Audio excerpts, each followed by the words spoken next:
Hello my people, hi, how are you doing? Mumeze mute? Ntangiro nziza z'icyumweru, wa mbere mwiza, ukwezi gushya, nakita kari kubisi cyane kwa munani, ntangiye nkubifuriza rwose ko kuzababera kwiza, kwatambutse kwa karindwi, abo kutagendekeye neza, aya n'andi myita amahirwe se uku ni ukundi kwezi ko kubikosora itaragenze neza, ubwo n'uwo byahiriyeho akomerezeho muri uku kwezi gushya twinjiyemo. So nanjye rero njye ntabwo ari byinshi cyane biri buhinduka, n'ubundi ndacyari muri amujyi wo kubazana amakuru agiye atandukanye agaruka mu mupira w'amaguru wo ku mugabane w'Uburayi, by'umwihariko aka kanya nkambazaniye match report y'umukino Manchester United yatsinzemo Atletico Madrid ibitego 2-1, inatwara igikombe Slap Dragon Cup cyabo cya mbere muri mwaka w'imikino, akaba ari inshuro ya gatatu ikipe ya Manchester itwaye mu nshuro enye cyateguwe. Ubu rero Michael Carrick umwaka ukikinza akina cyangwa se yitwara neza, kubita imwe mu ekipe yari ikomeye cyane yageze muri Champions League muri kimwe cya kabiri muri saison yatambutse. Araza gukomereza undi mukino w'uburemo n'ikipe ya Paris Saint-Germain nayo yanatwaye Champions League. Ubona ko imyiteguro ya Manchester United step by step bari kugenda bazamura urwego. So Carrick kuri uyu mukino watsinze Atletico Madrid ni ibiki byinshi byari bihishemo.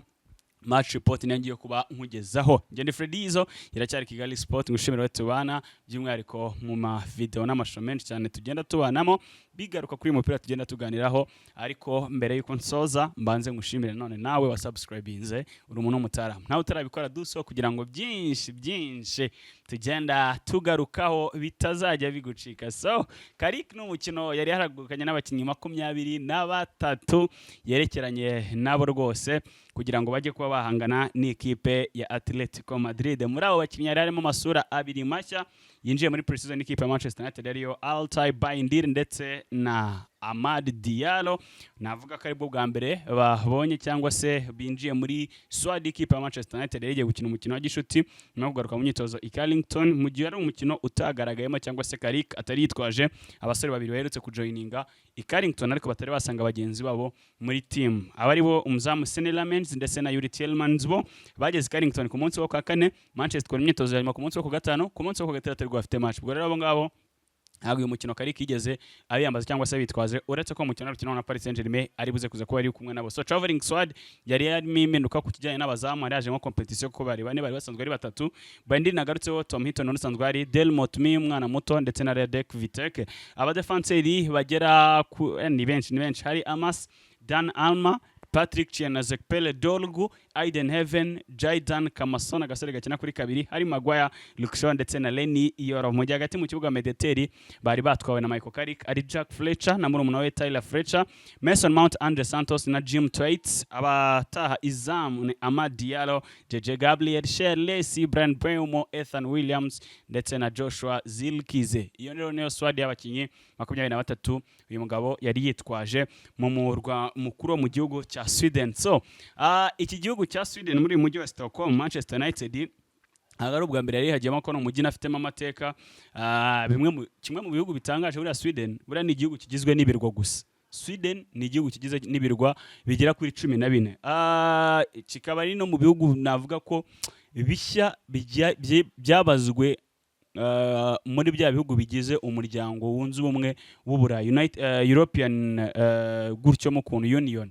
Rero abanyasweden buri bari mu bihugu bijyajemo bishya nyuma yuko nyine turwa twose tugiye twishyira hamwe. So by'umwihariko muri uyu mujyi rero mukuru wabo wa Stockholm, Manchester United ifite amateka kuko mu myaka 9 gutya itambutse igeze kwakina n'ikipe ya Ajax kuri finale ya Europa League, barahitwara kujya cya Jose Mourinho muri 2017. So no mujyi wari basubiyemo bafitanye amateka nawo cyane ko banahafite n'abafana benshi cyane, byagiye bigaragarira mu buryo abakinnyi na staff ikipe ya Manchester United bagiye babigaruka bavuga ko benjoyinze mu buryo budasanzwe iyi kipe ukuntu yakiriwe muri iki gihugu cya Sweden, cyane ko no muri sama itambutse bakiniye umukino wa gishuti n'ikipe ya Leeds. Ni igihugu buri mwaka usanga Manchester United irujya kugikiniramo umukino. So rero ko Manchester United yari yongeye kwasubira byari ibintu bidasanzwe cyane ko n'abafana baye ari benshi cyane muri kiriya gihugu. Umujyi bwabo ni mwiza ariko n'abafana baho noneho hari ukuntu bafitanye akabondi n'ikipe ya Manchester United, kuko buriya Man U muri bihugu bya Scandinavia iramamaye ni ikipe ikunzwe cyane pe.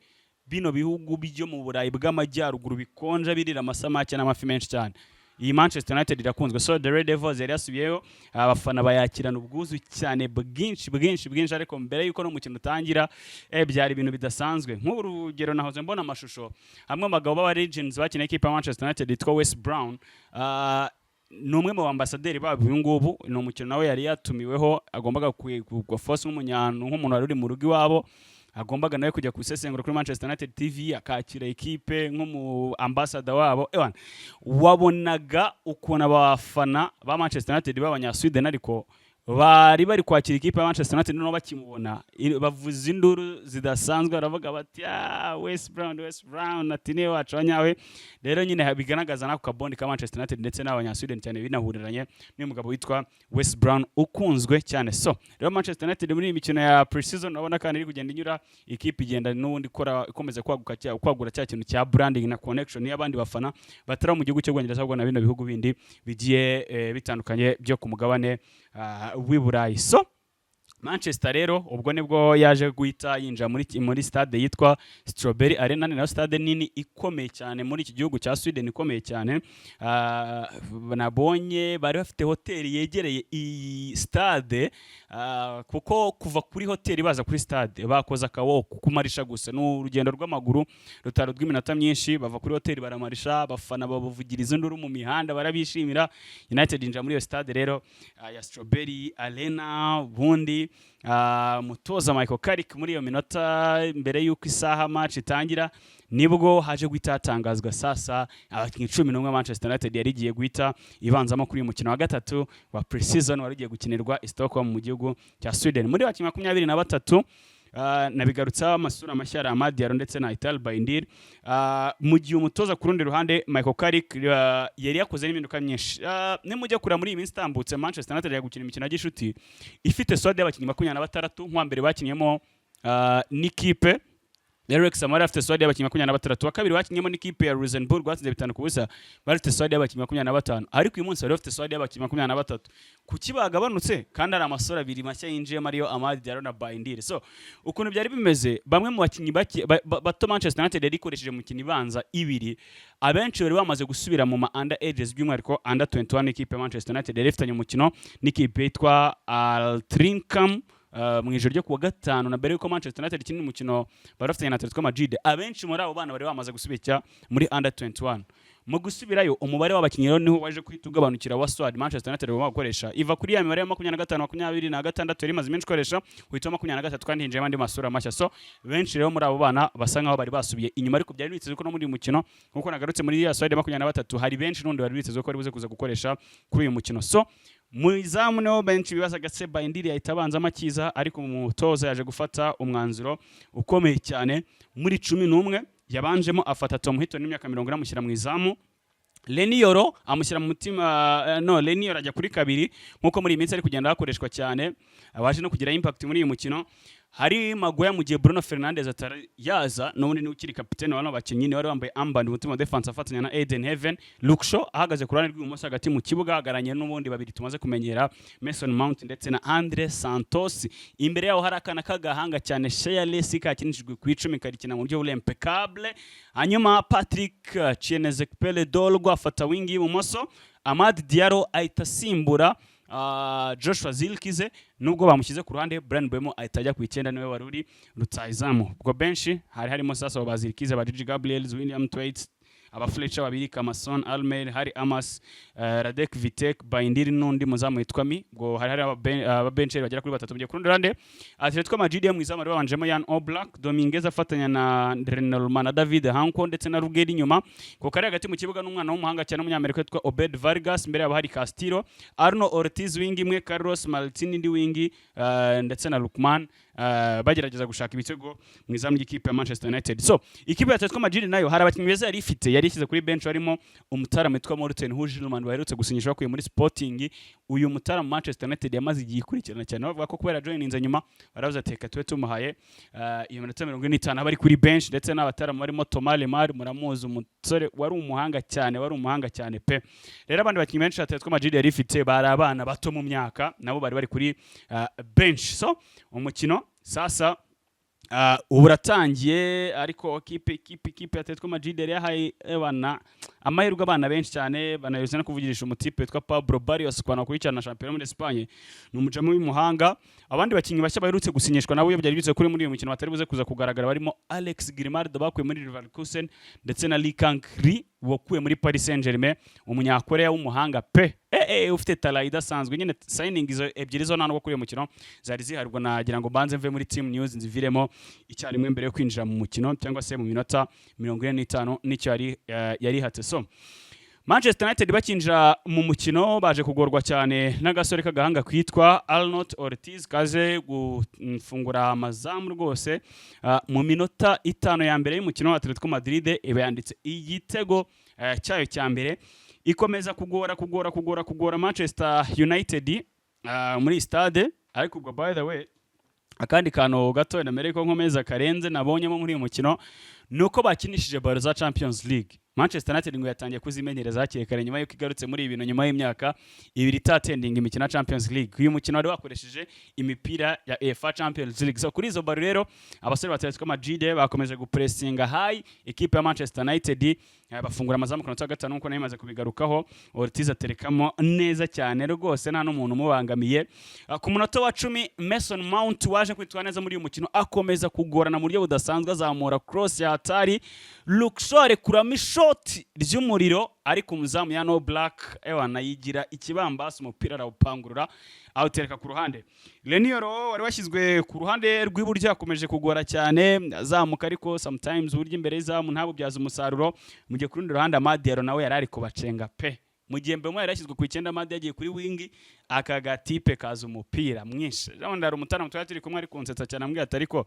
niba umuntu nka Yani Diomande Madrid mutekereze kamugura miliyoni 100 ubu Amadi yaragiye ku isoko yagurwa zingahe mumbwire tuganire Amadi yarashyizwe ku isoko yagurwa zingahe afite imosi yagutse cyane nako kakomeje kugora cyane abakinnyi b'ikipe ya Atletico Madrid aherekanye imipira na Luxor show agashota stili n'ubundi ikiganza cy'umunya Slovenia ndavuga Jan Oblak na kikayipangurura byatari mu kambwe nabona kafite impano idasanzwe kugeza aho sasa kana kitwa Chelsea kafasha umwanzo kavuga ati ndikubona ibisaza nazi ibyo birimo kadribura umuntu kinjira muri box umutarama bagakura ikirenge atereka hasi umusifuzi uyoboye umukino ati ni penalty mutereka hariya Brian Mbeumo awufata neza akubita uvuati umuntu amutuma cyangwa ugwe baro ayijugunya mu kindi cyerekezo agapira kajyamo neza Manchester United ibifunguye amazamu gutyo inagombara so mu gice cya kabiri rero cyaje kugarukamo Michael Carrick akoze impinduka imwe gusa minota 45 yasoramo Amadiaro yinjizamo Jack Fletcher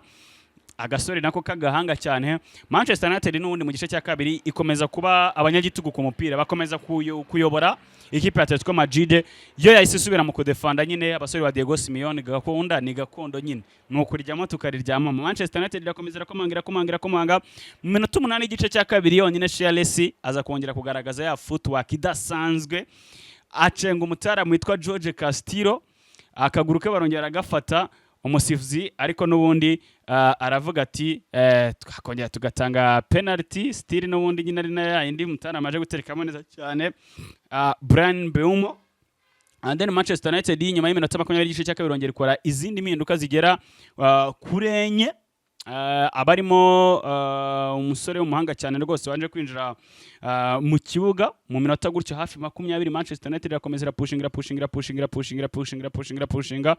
Brian Mbeumo aza kongera guterekamo umupira mwiza rwose ku munota 53 ubwo bari bazamuyemo cross yisanga nta wundi muntu rwose wamutanga aterekamo ikipe ya Manchester United anabwo yaje kuza gukora impinduka nyuma ariko yamaze guterekamo ibyo bitego 2-1 iturutse inyuma igombo ikipe ya Atletico Madrid irongera iterura igikombe cya Snapdragon kunshira gatatu mu ncuro enye bamaze kugikina kuva Snapdragon yatangira gukorana n'ikipe ya Manchester United so muri uyu mukino rero ku mpinduka zabaye nanagarutse kuzo mu gice cya mbere ubwo Madi yasohokaga kinjamo Jack Fletcher ariko izindi mpinduka zagiye ziba nuko umuzamu we nigeze asimurwa Tom Hitton yakinye iminota 90 yose bivuze ko abazamu batatu Baindiri Min ndetse na Vitek batakoresha kuri mukino Yoro nawe yakinye iminota 90 ntigeze asimbuzwa Hari Maguire yasimbuwe ku munota wa 73 n'akana kitwa Almail.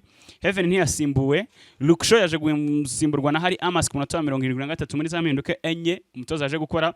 Andre Santos wasimbuzwa ku munota wa 82 n'umusore witwa Twaits. Mount akina iminota 90 yose. And then Chelsea asimburwa na Zirkize ku munota wa 73. Patrick Dorga asimburwa nawe na Williams ku munota wa 73. Mbeumo wasimburwa ku munota wa 42 n'akana kitwa JJ Gabriel kakiri gato kagahanga ndi bukore special edition yako naho kinjiye mu kibuga gakina minota yako ya mbere mu ikipe ya Manchester United nkuru. So ibitego bibiri byatsinzwe na Mbeumo kuri penalty ku munota wa 73 correction. Igitego cya mbere cya Manchester cyabonetse mu gice cya kabiri n'icya kabiri kiboneka ku munota wa 75. Uwahawe ikarita y'umuhondo ni Aiden Heaven ku ruhande rw'ikipe ya Manchester United gusa. So nguko rero uko abakinnyi bagiye bakoreshwa. So nyuma y'umukino rero nkuko mubizi mbere yuko nza kwinjira wenda kuri performance za buri mukinnyi nicyo yagiye asiga n'ibyo mutozo yatangaje, ndabagarukira kuri man of the match ari nawe ndibuze kuza guhiniraho kugira ngo n'ibindi bikomeze kugenda biza gake gake. Manchester United nkuko yamaze kubigenza buri ku mukino urangiye bari kubicisha mu buryo bw'amatora cyangwa se voting kugira ngo abafana babo babe bahitamo ese ninde mukinnyi wakwemeje muri uyu mukino, ninde mukinnyi wahatari warukaze muri uyu mukino. So muri ubwo buryo rero nibwo baje gushyira amatora ukuntu babicisha mu buryo bwo kuvotinga cyangwa se bw'amatora babicishije kuri WhatsApp channel y'ikipe ya Manchester United. Bafata Chelsea na Mason Mount na Bryan Mbeumo bayobora mu majwi.